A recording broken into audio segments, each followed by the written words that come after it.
आज जङ्गलको भ्रमण भइरहेको छ भाइ छैन।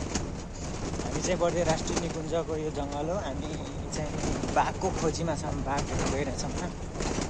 अब बाघ चाहिँ अब कति बेला फेला पर्छ त्यो चाहिँ थाहा भएन।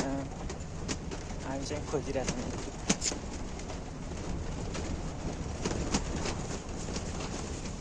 यति घना जङ्गल छ कि यति जङ्गल छ कि हेर्नुहोस् भर्खर गइरहेर आएको। अब